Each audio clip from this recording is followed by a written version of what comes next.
in seeing eyes in the corners of my vision. It started with a flicker, just a fleeting shadow in the periphery. At first, I thought it was my imagination, a trick of the light, or a speck of dust on my glasses. But as days turned into weeks, those fleeting shadows became more frequent, more defined, and the eyes they started to appear.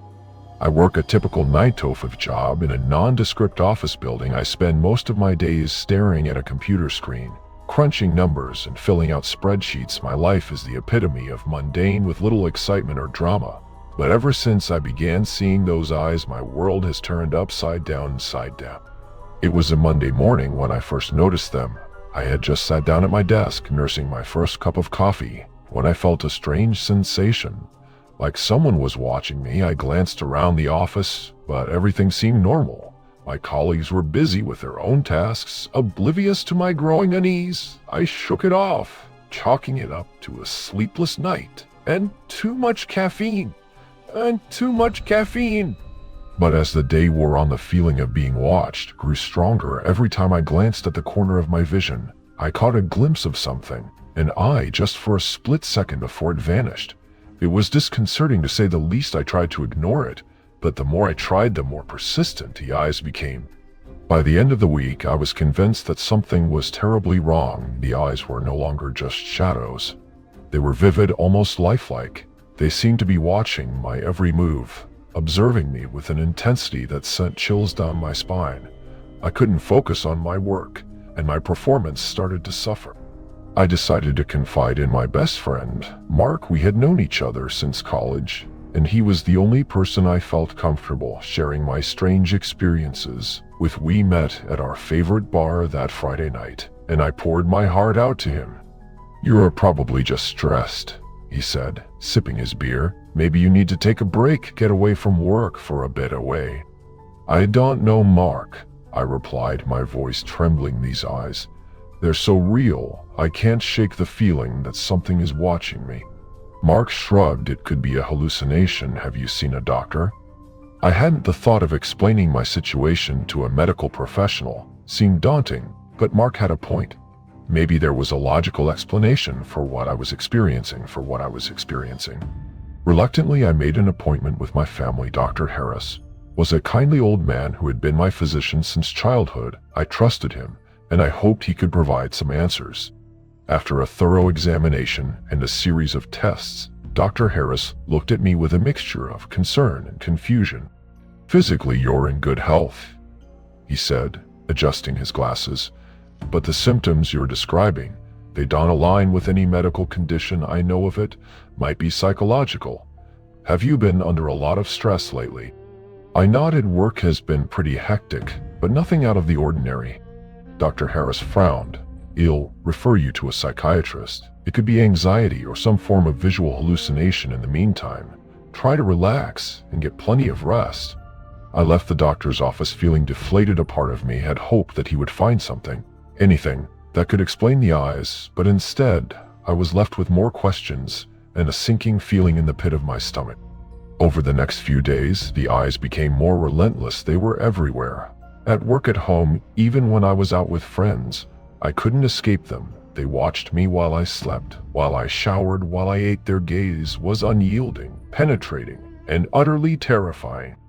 I started to lose sleep, unable to shake the feeling of being constantly observed. My appetite dwindled, and I became a shadow of my former self. My friends and colleagues grew concerned, but I couldn't bring myself to tell them the full extent of what I was experiencing. It sounded too absurd, too unbelievable.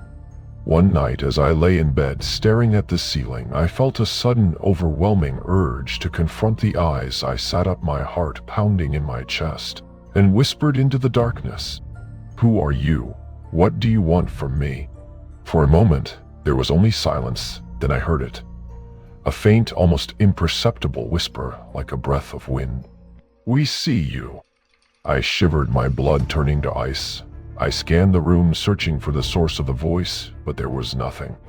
Only the oppressive darkness and the ever-watchful eyes. Desperation gnawed at me, and I decided to take drastic measures. I covered every mirror and reflective surface in my apartment, hoping to block out the eyes. I spent hours in the library, poring over books on the paranormal, trying to find any mention of similar experiences. But nothing I read provided any answers. As the days turned into weeks, my mental state deteriorated. I became paranoid, jumpy, and withdrawn. I saw the eyes in every shadow, every corner of my vision. I could feel their presence, an invisible weight pressing down on me, suffocating me. One evening, while I was at my wit's end, I received an unexpected visitor. A woman dressed in a long, flowing coat appeared at my door. She introduced herself as Dr. Elise Morgan, a renowned psychologist who specialized in unusual cases like mine. "I heard about your situation through a colleague," she said, her eyes filled with empathy. "I believe I can help you." Desperate for any form of relief, I invited her indoor. We sat in my living room, and I recounted my experiences in painstaking detail. Dr. Morgan listened intently, nodding occasionally but never interrupting. When I finished, she leaned forward, her expression grave. "What you're experiencing is not uncommon. There have been documented cases of people seeing eyes or figures in their peripheral vision. It's often linked to extreme stress or trauma. But I've never experienced anything traumatic," I protested. "My life is boring routine." Dr. Morgan sighed. "Sometimes the mind can create its own demons, especially when it's under constant strain. I want to try something with you. A form of exposure therapy. We need to confront these eyes head and understand their origin." I hesitated, but eventually agreed. Dr. Morgan instructed me to sit in front of a mirror and focus on the eyes, to face my fears directly. It was terrifying, but with her guidance, I managed to hold my gaze. As I stared into the reflection, the eyes became clearer, more distinct. They were not just random apparitions. They were familiar. I recognized them as my own. Dr. Morgan explained that my subconscious mind had been projecting my own fears and insecurities onto these visions. The eyes were a manifestation of my inner turmoil, my feelings of being watched and judged by the world around. The realization was both shocking and liberating. Over time, with Dr. Morgan's help, I began to confront my anxieties and fears. The eyes gradually faded, their presence diminishing until they were nothing more than a distant memory.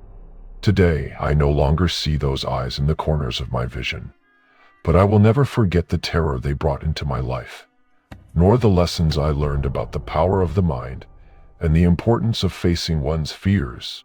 I am grateful to Dr. Morgan for helping me find my way back to sanity, and though the eyes are gone, I remain vigilant, always aware of the shadows that lurk in the corners of my vision, ready to face them head on if they ever return.